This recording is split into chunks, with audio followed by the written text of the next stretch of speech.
Hello class 10th। आज हम पढ़ेंगे नई पीढ़ी के आदर्श कवि वीरेंद्र अग्रवाल की कविता तोप। कविता को पढ़ने से पहले कवि के बारे में हम कुछ पढ़ लेते हैं। कहाँ उनका जन्म हुआ, क्या क्या उनको पुरस्कार मिले और कहाँ उन्होंने शिक्षा ग्रहण की। तो उनका जन्म हुआ था टेढ़ी गढ़वाल उत्तराखंड में 1947 में। 1947 यानी कि 1947। सहारनपुर, कानपुर, नैनीताल, बरेली से उन्होंने शिक्षा ग्रहण करी और फाइनली इलाहाबाद यूनिवर्सिटी से उन्होंने एमए और डिफिल किया। उन्हें कहानी और कविता दोनों ही लिखने का शौक था। 22 साल की उम्र में उन्होंने पहली कविता लिखी। 2004 में उनको साहित्य अकादमी पुरस्कार मिला।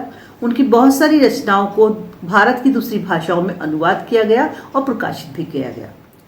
अंग्रेज ईस्ट इंडिया कंपनी के सहारे भारत में व्यापार करने आए और वो धीरे धीरे भारत के शासक बन बैठे। भारतीयों ने एक टाइम तक तो इसको सहन किया, लेकिन इसके बाद उन्होंने सोचा कि हमारे ऊपर हमारा शासन होना चाहिए, इसलिए अंग्रेजों को अपने देश लौटकर जाना चाहिए। उन्होंने उसके लिए लड़ाई लड़नी शुरू कर दी और सबसे पहले लड़ाई लड़ी 1857 में, जो गदर कहलाता है। उस समय जो लड़ाई लड़ी उसमें हमारे देश के बहुत सारे लोगों का बलिदान हुआ। जिस तोप ने हमारे देशवासियों को बहुत बुरी तरह से मौत के घाट उतार दिया, वो तोप आज भी विरासत स्वरूप हमारे यहाँ रखी है। कानपुर के कंपनी बाग में जो तोप रखी है वो अंग्रेजों द्वारा रखी हुई तोप है, जिस तोप ने हमें बहुत ही नुकसान पहुंचाया था। वो एक धरोहर है, वो हमें मिली हुई एक निशानी है। ये दो तरह की धरोहर होती हैं, एक तो वो जो हमें अच्छे अच्छे कार्यों के बारे में बताती हैं और एक वो जो हमें सीख देती है। तो कंपनी बाग में रखी हुई तोप जो है वो हमें ये सीख देती है कि शक्ति प्रदर्शन कितना भी हो, लेकिन एक समय ऐसा आता है कि वो नहीं रहता है, वो मिट्टी में मिल जाता है। तो ये तोप हमें ये शिक्षा देती है। आइए पहले पढ़ते हैं तोप कविता की लाइनें। के मुहाने पर धर रखी गई है ये तोप 1857 की। इसकी होती है बड़ी संभाल, विरासत में मिले कंपनी बाग की तरह साल में चमकाई जाती है 2 बार। सुबह शाम कंपनी बाग में आते हैं बहुत से सैलानी, उन्हें बताती है ये तोप मैं बड़ी जबर उड़ा दिए थे मैंने अच्छे अच्छे सुरमाओं के छज्जे अपने जमाने में। अब तो बहरहाल छोटे लड़कों की घुड़सवारी से अगर ये फारिग हो तो उसके ऊपर बैठकर चिड़िया ही करती हैं अक्सर गपशप। कभी कभी शैतानी में वो इसके भीतर भी घुस जाती हैं और खासकर गौरेंगे वे बताती हैं कि दरअसल कितनी भी बड़ी हो तोप एक दिन तो उसका होना ही मुंह बंद। ये मैंने कविता की लाइनें पढ़ ली। कविता का मैं इसका पहले आपको सारांश बताती हूँ, उसके बाद मैं इसकी व्याख्या आपको बताऊंगी। अभी मैंने इसकी प्रस्तावना आपको बताई थी। तो ये कवि जो तोप है ये 1857 की लड़ाई की रखी हुई तोप है जो कंपनी बाग में रखी है। किसी जमाने में इसकी बहुत इसे घमंड था कि मैं भारतवासियों को संसार से विदा कर दूंगी।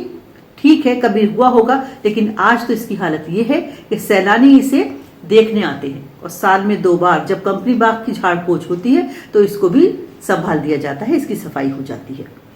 बच्चे इस पर घुड़सवारी करते हैं और बच्चों से अगर ये फारिग होती है तो चिड़ियाँ इसमें आकर बैठती हैं, अपना घोंसला रखती हैं और हो सकता है अपना टॉयलेट भी इसको समझती हूँ।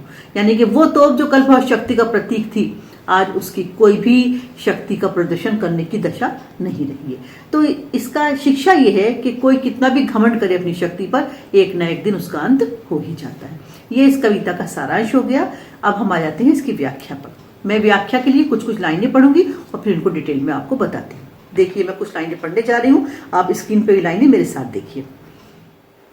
कंपनी बाग के मुहाने पर धर रखी गई है ये तोप, इसकी होती है बड़ी संभाल, विरासत में मिले कंपनी बाग की तरह साल में चमकाई जाती है 2 बार। यानी मुहाने का अर्थ है एंट्रेंस यानी कि गेट। कंपनी बाग के गेट पर एक तोप संभाल कर रखी हुई है। इसे बहुत संभाल कर रखा गया है क्योंकि ये विरासत में हमें मिली है और ये हमें ये बताती है कि हमने क्या शत्रुओं से परेशानियां झेली। विरासत 2 तरह की चीज़ों की मिलती है, कुछ अच्छी मिलती है और कुछ शिक्षा देने वाली होती है। कंपनी बाग भी हमें अंग्रेजों द्वारा मिला हुआ विरासत है और ये तोप भी, लेकिन दोनों की जो शिक्षा है वो अलग अलग है। सुबह शाम कंपनी बाग में आते हैं बहुत से सैलानी, उन्हें बताती है ये तोप कि मैं बड़ी जबर उड़ा दिए थे मैंने अच्छे अच्छे सुरमाओं के छज्जे अपने जमाने में। अब तो हालत ये है कि जो सुबह शाम टहलने घूमने लोग आते हैं वो इसको देखते हैं और इसको देखने के बाद ये सोचते हैं कि ये वही तोप है जिसने हमारे देश के बहुत सारे लोगों को मौत की नींद सुला दिया था। तो तोप का जो घमंड था तोप का क्या घमंड, तोप के बनाने वालों का जो घमंड था वो कभी रहा होगा, लेकिन आज उनका घमंड चूर चूर हो चुका है क्योंकि इसका कोई रोल नहीं रह गया है। अब तो बहरहाल छोटे लड़कों की घुड़सवारी से अगर ये फारिग हो तो उसके ऊपर बैठकर चिड़िया ही करती हैं अक्सर गपशप। कभी कभी शैतानी में इसके भीतर घुस जाती हैं, खासकर गौरैयें। वे बताती हैं दरअसल कितनी भी बड़ी तोप हो, एक न एक दिन तो उसका मुंह बंद होना ही होता है।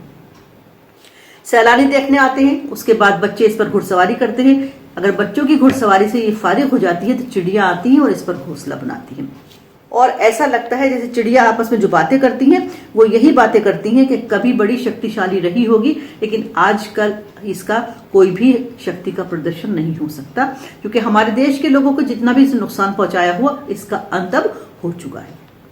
ये थी तोप कविता का सारांश, उसकी व्याख्या। इसके क्वेश्चन आंसर्स यानी कि प्रश्नोत्तर मैं अगले वीडियो में आपके साथ डिस्कस करूंगी। कविता बहुत सरल हिंदी में लिखी गई है, बहुत आसान कविता है।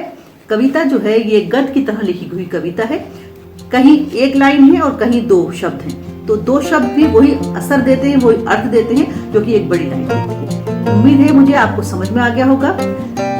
सब्सक्राइब कीजिएगा, चैनल को शेयर कीजिएगा, बेल आइकन दबाइएगा। Thank you.